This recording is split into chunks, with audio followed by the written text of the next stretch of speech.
That is Lost, The Cure, from the brand new album The Cure. You're listening to Exposure. It's 104.9 XFM, and The Cure by The Cure is getting the Exposure album playback treatment. We have Robert Smith with us, talking us through it track by track. That was Lost. What can you tell us about Lost, Robert? Lost was there's always a song that I write, and I think, well, if we do another Cure album, this is it. This is where it starts. And Lost was a song when I was writing the stuff for my own record. I put Lost aside because I thought this doesn't fit in with what I want to do. I thought it was such a simple idea, and lyrically it was informed by a book that I read in the summer of 2002 called The View from Nowhere by a modern philosopher called Thomas Nagel, which is essentially the dilemma of how to become self-aware if you lack the belief that there is such a thing as self. And that was an interesting debate we had in the studio, because the idea of changing as a person and developing with experience, which I think is essentially you have to believe that you can change. We were debating as to whether you are fundamentally, at what point do you become fundamentally yourself. You hold the views that you have about justice or right or wrong, truth, goodness, beauty, all the important subjects in life. Or are you able to completely have a volte-face and change your opinion about fundamental beliefs? And if so, how are you still you? If you tear away, an endless kind of discussion, and something that obviously millions and millions of people have thought about throughout all the time that man has been thinking about such things. But it kind of struck a chord with me because this very slight book had a huge impact, because it coalesced a lot of the feelings that I was having, heading towards my mid-40s, about I'd always assumed that the aspiration to know yourself was it was kind of it was just there. You didn't really question it, and I started to think I didn't really have any kind of idea of who I was, and I thought, it is paradoxical. It's one of those songs I'm kind of sitting there writing about so who's writing?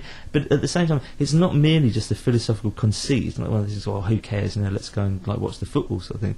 It is a fundamental problem, and you can't help but from time to time think about it. And it worried me, and so I put it into song. I thought, well, this is how the album's going to start, because I actually had the intention of the album being lyrically of just following a train of thought from that one moment right the way through, and for an hour for me to kind of develop it. And I did try that for a couple of weeks. I tried, and it was so dry and so dull and so self-obsessed. And I thought that this is the paradox, that I'm actually spending an inordinate amount of time writing about myself when I don't actually believe that I know who I am. I thought the whole thing was becoming too kind of darkly comic. So thankfully I left it at just the one song.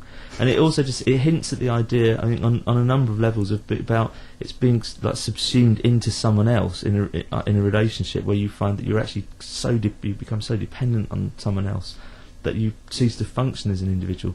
And also I felt, just from my own point of view, I was referencing of how I have found at certain times I get lost in the idea of who I'm supposed to be, particularly when we've endured, that's a giveaway, isn't it? When we enjoyed periods of success, I find it changes me, or the me that I think I am, and I start to act differently and become almost two people. So that was another element. So it was it set the tone for the album, in as much as I wanted the words to resonate with people and to be very kind of clear about what the subject matter was, but at the same time to work on more than one level.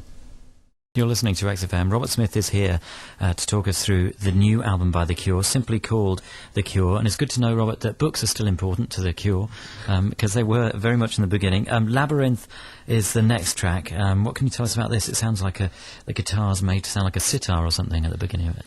Yeah, Labyrinth was sort of an extension to Lost. It was actually the second part. This was where I was going to go with it, was the... if I'm still me, and if I am me, and I've come to terms with that, then how come I don't feel like I've always felt? How come I suddenly feel like I'm displaced? That when I wake up in the morning, nothing looks right, nothing feels right, nothing seems to be as it was. So it's either everything is changing around me, or more likely that I'm changing. And so therefore, back to that dilemma of how do I reference anything if I've no idea, if I have no starting point, if the earth's constantly moving under my feet?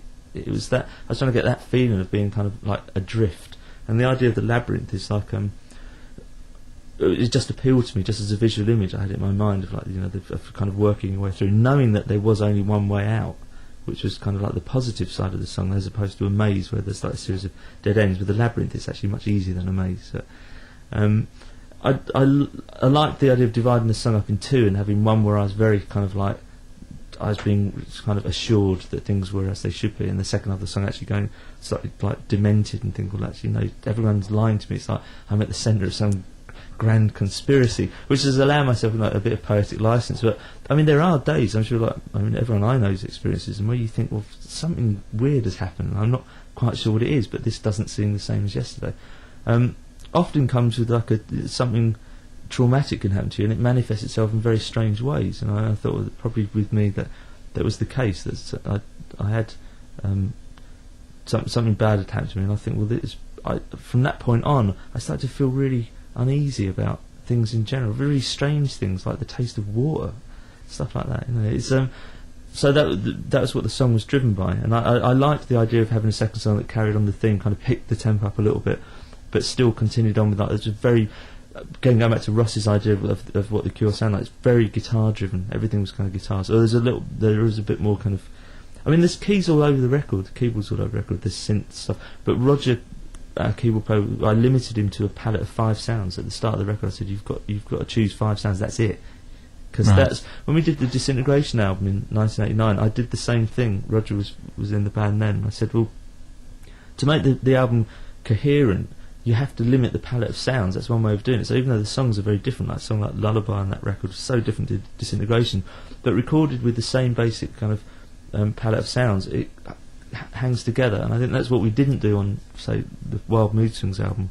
We actually went out of our way to make everything sound totally different, and unfortunately it didn't really cohere at the end of it. It kind of sounded very kind of bitty, although there's some really good songs on it. It didn't quite work as an album. So I learned from that, and with this record we went back to that idea of like, we stick to the same basic instruments. So even though we knew some of the songs were completely kind of like different to each other, I suspected that they would have a much better chance of holding together as a record if they were all recorded in the same space. I mean, that helped. All recorded live, all recorded in the same kind of 6-week period. Everything helped to make it sound coherent.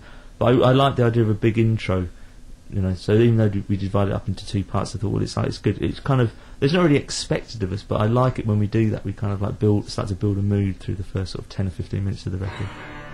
And the mood continues. This is Labyrinth, The Cure on X-Posure, XFM. That is Labyrinth, The Cure. It's X-Posure, it's 104.9 XFM, and the new album from The Cure is getting the X-Posure album playback treatment. Robert Smith is here, and before 3 is the next track. What keeps you alive in this song you're referring to? This one I was starting to get a bit more upbeat. I thought it was a good point in the record, like 3 songs in, to kind of like lift things up a bit. It's the memories that I hold, and I'm sure again everyone holds, of certain perfect days and nights that you had when you know, particularly you have a period in your early teens when everything's so heightened, and you become again. I mean, there is an element of that sort of self-awareness. It's everything sort of suddenly starts to seem really bright. Everything's very important, and it was just that there are still key moments in my life which, you know, I think however old I get, they're always going to be there. They're like the touchstones for me, like of how good things can be and how bad things can be. You know, it's like having both, like referencing both of those. Originally the song was actually like a good and a bad side, and I felt it was a bit too close to Labyrinth, having that kind of like the light side and the dark side. So I ditched the dark side and kept the song, and I turned it into like Happiest Day and Happiest Night, which is kind of, you know, I mean, none of these, I don't think, hardly any of the songs in the record are really like lyrically groundbreaking for me. I think I'm returning to a number of themes, but I think most artists do actually. You're just drawn back to the same things. I mean, the point of it is trying to illuminate things in a slightly different way, or trying to kind of present them in a different way. I was aware of returning to certain themes. Then I thought, if we're going to call this album The Cure, I have to do that. I can't possibly start off on some kind of bizarre tangent or something that doesn't mean anything to me, because I'll be missing the point. This opportunity is about expressing like exactly those themes that The Cure have always kind of dealt with. And before 3 it laments the passing of time, but at the same time holds the idea that, you know, if you can hold on to those memories in a very real sense, then you can't go too far wrong. And I think it's very true, actually. And that's going back to the idea of, like, even though you acknowledge that you do change as a person, you do change the experience, I think you really have to hold on to some of the things that happen to you when you're younger in order not to change too much. If you change and you forget, then I really believe you do lose yourself. The Cure with Before 3 from the new album The Cure. Robert Smith is here. It's X-Posure album playback time, and The End of the World was the first single, and it's the next track. And when I first heard this, I kind of thought, oh, that sounds like a bit like Pavement. And the weird thing about Pavement is that some of them met for the first time sharing a lift to go and watch The Cure, some stadium gig in the States, and obviously they owe a huge debt to The Cure. What's The End of the World about? This song follows on in a way from Before 3, because it's also deals and also with Lost. I mean, it's the theme that runs through this is the ability for one person to just completely destroy someone else's world with just a word. And it's not necessarily a good thing. I mean, at times it is really fascinating to be involved in that kind of relationship where you're so utterly dependent on the other person that you can be kind of crushed with just a look. At the same time, it's kind of something deeply unhealthy about it, but I'm sort of attracted to it in a strange way. Also, The End of the World, I mean, it was making reference, I suppose, just with the title, just to the general climate of fear which we're supposed to be living in at the moment, which I kind of deal with a bit more purposefully a few songs further down. But that idea that it's just, when I was singing, it's just a boy and a girl, and it's, you know, I was thinking, well, nothing like that's really just, because at that moment, at that time, it is sometimes like that feeling of like nothing could ever be this bad. You lose that. I mean, you would cease to function as an adult if you kind of like, if you grew up feeling that. It would be impossible and undesirable to think that you know you were kind of dependent on someone to that degree. It is something, again, that happens probably a lot more when you're younger. But I think it's something to remind yourself of, you know, because that kind of like that, the amount of trust that you have in a relationship with that's involved, and the amount of like connection that you have.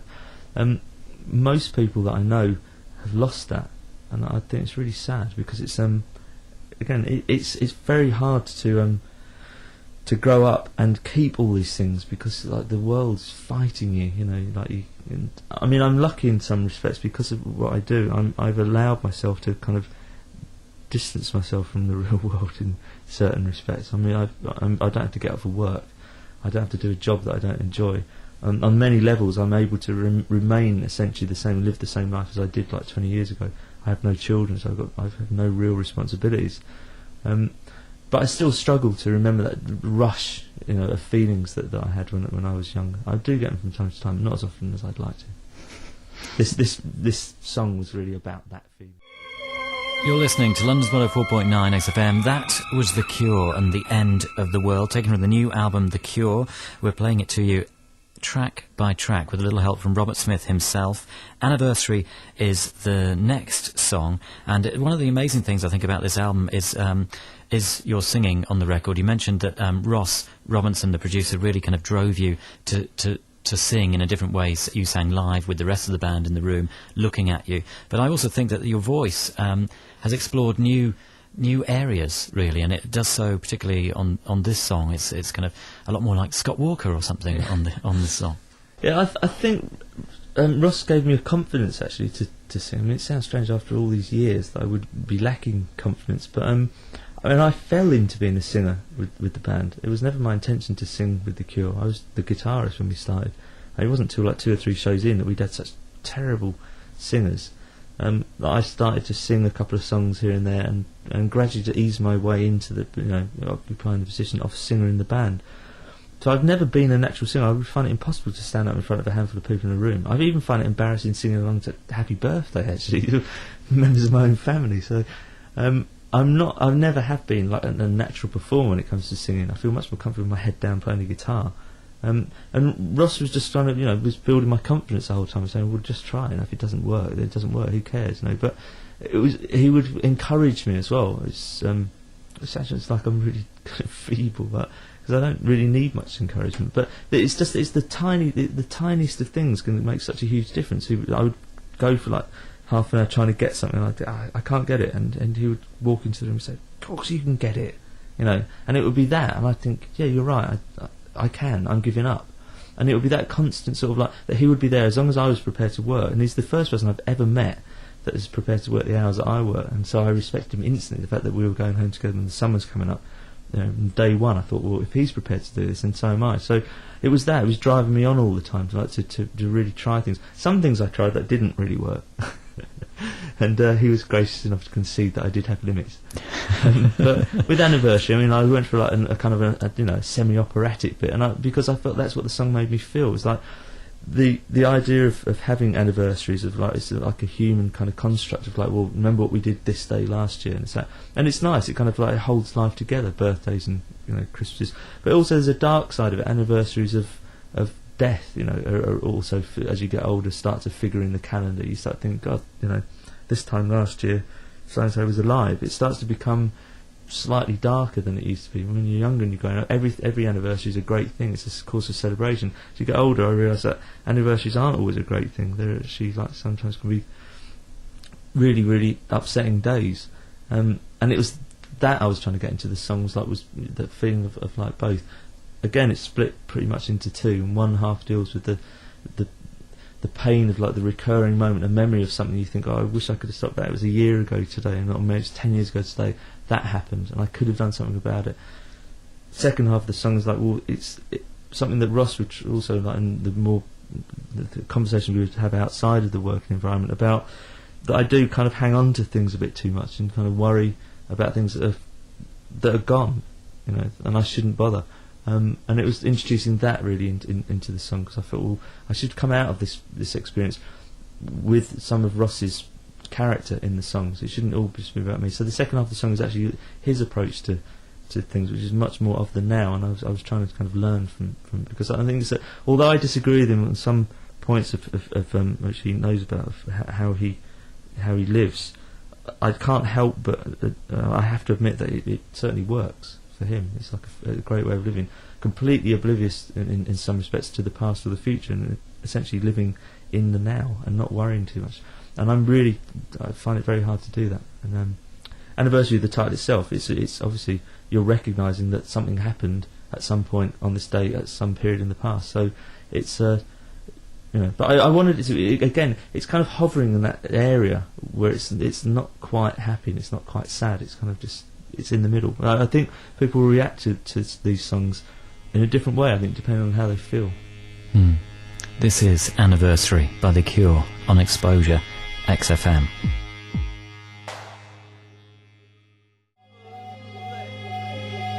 Anniversary, The Cure on X-Posure, XFM, from the new album The Cure, getting the X-Posure album playback treatment tonight. We're almost at the halfway stage. Us or Them is the next song.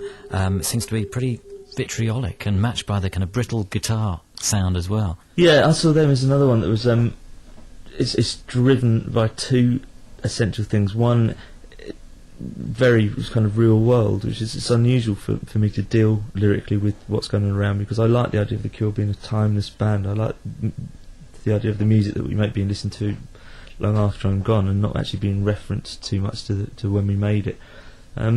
This is a different. I really felt I had to write something about this kind of insistent I don't know, the message that's being put forward on all levels of the media about how I am supposed to live as an individual in fear. And I find it intolerable actually to be told that my life is in danger at any point. I mean, the only fear is the fear of death. It's the only fear anyone really, the only fear that you have to deal with at some point. And beyond that, there is no fear. It's and I really, really resent the way that it's that, and on one level, like you were told, that a handful of people can wield such enormous power, can like literally bring the Western world to the point where you like looking over your shoulder the whole time. I think it's absurd. I'm as likely to be hit by a meteorite as I am to be, you know, kind of impacted on in any real sense by anyone that's like living elsewhere in the world that hates me, never met me just because of the way I choose to live. I mean, but then it extends into like everything. It's not against any one kind of person. It's against the whole notion of us or them. If you're not, as espoused by one of our great leaders in the Western world, like, you're either with us or you're against us. It's not true. It absolutely isn't true. You don't have to be us or them. There is the sense where you can actually just go about living your life, and you don't have to impinge on other people. You don't have to be for or against that way of life. You can tolerate it, and it's that sense of tolerance which, it seems to me, is being eradicated from the modern world. It's unbelievable. It's like in my lifetime, that sense of living together, that great idea of like global community, in just a very short space of time, is being polarised into like these factions of like, well, one cannot possibly tolerate the other. There has to at some point come a moment when one side, or one of the sides, is going to emerge as the victor. And for me, it goes against the entire idea of being alive, and it's that anger, which was just like becoming evident in my voice, that I wanted to put in a song. And it is unusual for the Cure to deal with that kind of subject, and that day of all days, I think, that we spent in the studio discussing this, was actually the most emotionally charged day, because the subject matter is really it is dangerous. It's like politically, this song was really out there at first. I mean, I was much more obvious about it, and the others were pleading with me to kind of moderate a bit. And I saw their point. I mean, I acceded to actually moderate in a way that I didn't feel compromised the actual point of what I was singing, and because they were appealing to me on a level of saying, well, what you're actually going against everything you've always said, because you're putting it in the now, and you should be, there is a sense of us or them has been going on. It is the history of man, us or them. So I took that on board and actually made it slightly more kind of like general. But I think that the anger is still in there. I think it's probably the angriest thing we've done in like 20 years, actually. Let's hear it. This is Us or Them, The Cure. You're listening to London's 104.9 XFM. It is X-Posure, and it's another X-Posure album playback. I'm John Kennedy, and with me tonight is Robert Smith. That was The Cure with Alt.end from the brand new album, which is called The Cure. What's that one about? And I've written down some of the lyrics, and it's I don't want to start again, I want this to be the end. And it's like listening to a lot of the songs, and it's interesting hearing your insight into them, because there's one way of reading the songs and reading it as a kind of love story. In one way, because there's a lot of first-person narrative, and talking about you, and talk about breakup. I mean, you could read it in that way, but it seems that there's so much else going on. Yeah, they all hopefully work on more than one level. And this one, I think, taken at face value, is pretty much me saying I've done all that I wanted to do. It's as basic as that. And but the fact that I'm actually putting it into a song and singing it, I'm slightly tongue-in-cheek about it. This is one of the ones that's like, because I'm envisaging me standing on the stage singing it to people. So we did a song on the Brother's album called Out of This World, and I knew we were going to open with it, and it was almost like, well, this is it. And it was, even when I was singing it in the studio, I was aware of the fact that it was kind of paradoxical, because I was thinking, well, it isn't it when I'm singing it now, because I'm hopefully going to be singing it in the future. And with Alt.end, it was the same kind of thing was going on in my mind, but it was also on a sort of slightly deeper level. It was about that kind of giving up on the idea of new experience, and that is actually a bad thing to do, and think like, well, I've seen it, what's the point, I've seen it, I've done this before, because there's always something. This was inspired in part by a book called Natural Prayers, by an author called Chet Ramo, who's an American professor of astronomy, which is just a book about him walking to work through the period of a year. And it's like one of the best things I've ever read in my life, is just noticing the things around you, really mundane things, but actually seeing them for what they are, which is absolutely incredible. And like, it reawakened me I dusted off my telescope and started like stargazing again, as I hadn't done for a couple of years. And it's kind of like aimed at myself, that, because I'm guilty of doing that, thinking like, giving to us, well, maybe I'll do it tomorrow, because I know what it's going to be like. And of course, once you start thinking like that, it's the end. You may as well just like not bother getting out of bed. There is something to be argued for not getting out of bed in some days, but generally speaking, you have to remain open to the idea of like a new experience, even if you've done it 1,000 times before, because there's always going to be something about it that you're not going to have been aware of the last time you did it. So it's that. So it's a very upbeat song. Although within it, I'm kind of singing like I don't want to start again. Blah, blah, blah. The fact that I'm singing it in the way that I'm singing it is kind of like I'm thinking, yeah, of course I am. I Don't Know What's Going On is the next song, and there's another example of a new range of vocal for Robert Smith, and there's a kind of high-pitched falsetto in here somewhere. What's this song about? This is a relationship song, which is the idea of being, I don't know, in almost in awe of someone. I mean, it's cut sort of two ways. It's an observational song because it's what I see happening to people around me sometimes. At the same time, it's something that I feel from time to time. Of like you kind of like get immersed with someone, and you kind of like you're almost panicking because you think like, God, this is getting too much. It's overwhelming, and it's that feeling of like not quite being able to let go.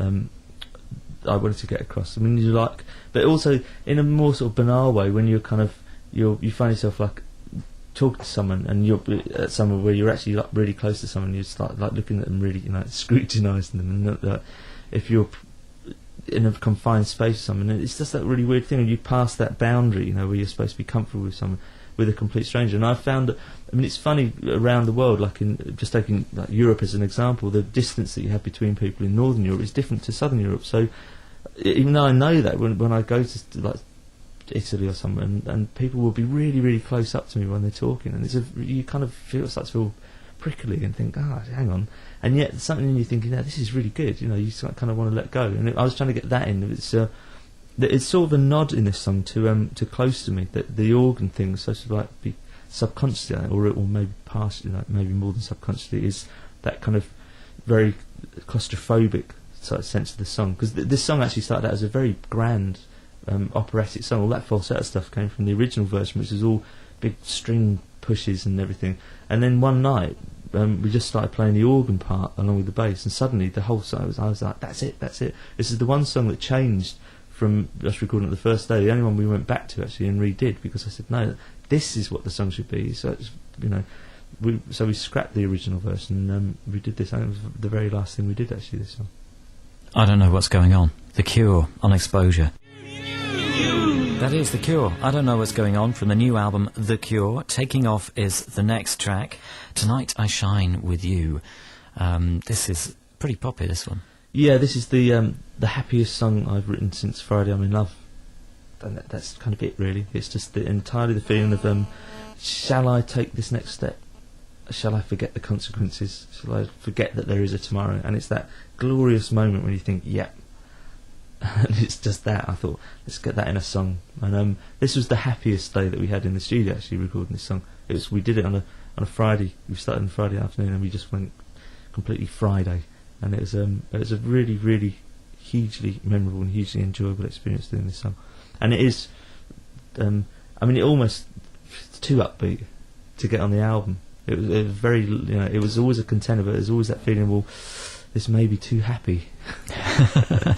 But I think it's nice. It sets into relief, because this is as happy as it gets, and then it kind of like the real world kicks in again. Taking Off, the happiest point possibly on the new album from The Cure. Robert has said so. You're listening to X-Posure. It's 104.9 XFM, and we're giving the X-Posure album playback treatment to the new album from The Cure, which is The Cure. Robert Smith is here, and Never is the next track. What's this one about? Never is actually a very dismal song. I mean, it's everyone in the band has a song on this record. Everyone gave me a piece of music. I insisted that we had a piece from everyone. I mean, normally I don't really bother about it. Usually there's something from Simon on there, and occasionally someone else comes up with something that I can work into a song. But in this one, I wanted everyone to, because it was going to be done as a band, and the whole thing was a band experience. I felt that the thing that would really kind of like the icing on the cake, if you like, would be that everyone had a song on it that was genuinely good enough to get on. And this is one of the others' songs, but it's very different, I think, for The Cure to this. Like, rhythmically, it's really odd for us to do something like this, and probably people will think this is Ross influencing us, but in fact it's Jason. His demos all sound like this. He's really like, he's a crazy rocker at heart. And I thought, well, let's do it, but let's make it Cure-like by using the words. I'll sing it in such a way so that it doesn't sound like it's supposed to sound. And it is pretty dismal actually, because like if you just hear the music, it's a really kind of like slamming piece of music, but it's essentially about how you can you're stuck with someone, or it's not just a person, but the idea that however hard you try, you're never ever going to connect with that person, and it's really awful, dull realisation that someone who you can be really, really good friends with, but you're never going to get further than that. And with your whole being, you want there to be more, but you kind of know at the same time that there's no possibility of there being more. Not just in the way that you think, well, I might be able to go out with them or something, but that you can actually... There'll be that moment when you laugh at the same thing at the same moment, or you think of saying the same thing at the same moment, and you think, I know this person so well. It's horrible being in a relationship where you never quite get to that point. And again, it's partly observation, it's partly like also something that I've experienced, and it's in that way it's just an awful moment when you think, I've tried and I've tried and I've tried, and I'm never ever going to get there. And it's that moment you think, well, what am I going to do? Am I going to live with it as it is? I'm going to just stay and put up with it, and this is how life is? Or am I going to think, well, no, there's got to be something better than this, and I'll walk away from it, and I'll upset my entire life in search of something like that person that can do it for me? And most people don't do that. Most people put up with it. Most people kind of just think this is how life is, and it's and it isn't. It shouldn't be. And so it's kind of like a rallying cry, but at the same time it's anguished at the end. I think this is about as anguished as I got on the record. It's because something in me kind of went really mental at the end of this song, and we've been rehearsing this one to do live, and it's without doubt the hardest song I'm going to have to sing. It's officially number one in the hardest song category. This is it. Never. Never by The Cure on X-Posure, 104.9 XFM. We're working our way through the album. There's just two more tracks to play you. You're talking about live stuff and singing some of these songs live. I wondered whether there was an impact from having recorded the album in a particular way, recording the album live and singing them with the band in front of you, and whether that had already had an effect on your live performances as a band. You played Coachella recently. Was there any difference? It's made rehearsals a lot simpler, because we walked in the first day and we played the album, and we looked at each other and thought, yep, we know that. Normally we're trying to think, well, who played the guitar on that song 6 months ago? It's all been so fast and so vivid that it's been really easy. And at Coachella we played 4 new songs, and we did actually play the next one, The Promise. We finished the set with it, and it's fabulous to have gone from recording and literally within a matter of weeks to be out in front of 50,000 people playing that song. And this is one of the songs. This song, it's already, you just know when you play a song like this live, it's like one of those songs. It's a really great feeling. It allows me to indulge in my Jimi Hendrix fantasies. Well, there's some pretty amazing guitar stuff. Is that you doing all that wah-wah stuff? Is it a wah-wah? Yeah. Going absolutely. One takes. I must say, it's my proudest moment as a guitarist, this track. Excellent. Let's hear it. The Promise, The Cure. Going Nowhere's the last track. Robert, thanks a lot for coming in and talking us through it tonight. Going Nowhere, what can you tell us about this? Well, this is the strange thing about this record is always in the past we've had to endure an extra track on the Japanese album, which I felt was kind of got in the way of the flow of it. With this particular release, because of various global factors to do with marketing and currency and stuff, I've had to accede to an 11-track version of this record in America and a 12-track rest of world version, which is the one that we've run through, which ends with Go Nowhere. The UK one's actually got an extra track on it called Someone's Coming, which is one of Ross's favourite songs, so I'm not worried about that. The Japanese one's got another 2 songs on it, so there's 4 different versions of this record. The 12-track version for me is the definitive version. I think it runs together the best. And Going Nowhere, why I say all this, because it's taken off the American version, and it's ludicrous, because after The Promise I wanted there's a long gap before Going Nowhere. I think it's a 10-second gap, and it's just like a sigh. It's like the Promise is 10, 11 minutes long, and I wanted there to be something like a really gentle kind of, just a wistful kind of, closing of the door sort of moment. And Going Nowhere was very unusual, because normally I don't write the words and the music together. And Going Nowhere in the summer of 2002, I was sitting outside at home, and it's a dead simple song, but it just was formed within. I sat down with the guitar and I played it and I sang it, and it was it. It was written, and it was just 3 minutes. And I thought, oh, how easy life would be if I could write every song like this. And it just took me back to that moment. It's a very wistful song, and it works in that the Going Nowhere is on one level. It's like, well, however much I think I'm doing, whatever good I think I'm doing, I'm essentially ending up in the same place. I am, quite literally going nowhere.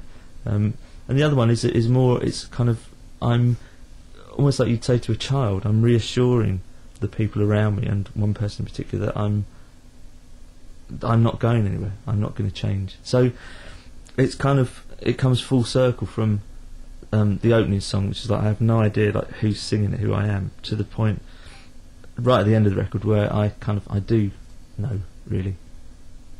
Robert, thanks again for coming in. This is Going Nowhere, The Cure on X-Posure, XFM.